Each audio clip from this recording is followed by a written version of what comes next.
In September 2008, a major U.S. investment bank filed for bankruptcy. That triggered a global financial crisis. The impact of the financial crisis also affected Hitachi. For the fiscal year ended March 31, 2009, Hitachi posted losses of 787.3 billion yen. It reached a stage where media outlets were even reporting that the company was on the verge of bankruptcy. That year, Takashi Kawamura, chairman of Hitachi Maxell, was appointed chairman and president and CEO of Hitachi Limited. Until that time, too, Hitachi had been executing a number of growth strategies and management reforms. Kawamura resolved not to stop the company's growth strategies and to continue pursuing reforms even during these difficult times. Kawamura believed that speed was important in implementing reforms.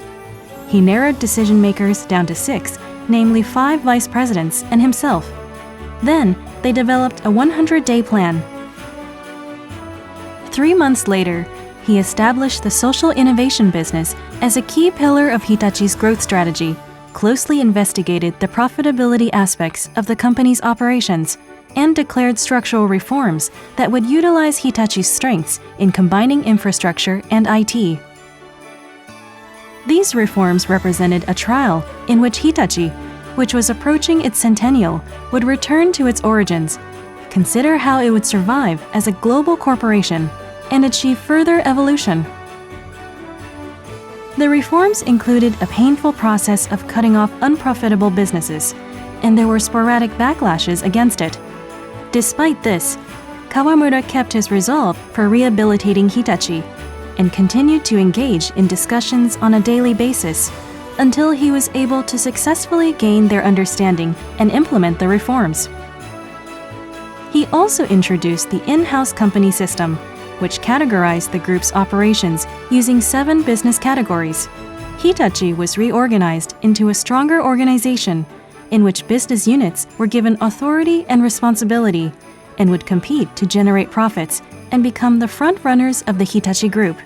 Hitachi took a central role, managing the group as a whole and driving the social innovation business. However, bolstering the group's capital still remained an issue. Hitachi made the decision to carry out a large-scale capital increase by public offering. The group's senior management scrambled to convince investors not only in Japan, but also in the United States, Europe, and various Asian countries. Many investors were anxious about increasing capital under conditions where the future outlook was unpredictable, and it was difficult to gain the understanding of existing shareholders. The management team were sometimes met with strong criticism. Despite this opposition, the management team maintained their unwavering vision and continued working to convince investors, and succeeded in raising 349.2 billion yen in capital.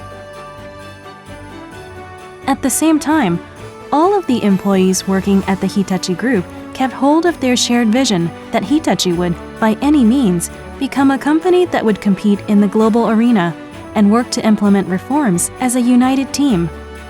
As a result, by the fiscal year ended March 31, 2011, Hitachi had recovered to a stage where it could post positive earnings for the year. In 2010, Hitachi marked the 100th anniversary of its founding. 100 years had now passed since founder Namihei Odaira built a wooden office at a mine at Hitachi in Ibaraki Prefecture. In April of that year, Hiroaki Nakanishi was appointed president. To create an organizational structure that would enable Hitachi to compete globally, Nakanishi set about implementing further management reforms, such as by reorganizing business operations and reviewing costs. He considered the future viability and compatibility of businesses and sought to integrate and optimize operations even when the group was already generating profits. Hitachi continued to expand its global share in various areas through the social innovation business. In 2014, Toshiaki Higashihara was appointed as president. Higashihara worked to digitalize the social innovation business, which had continued to grow, and to bolster and speed up social infrastructure business operations. Hitachi embarked on a new journey with its customers to reach a new stage of growth, seeking to increase social, environmental, and economic value as a global leader.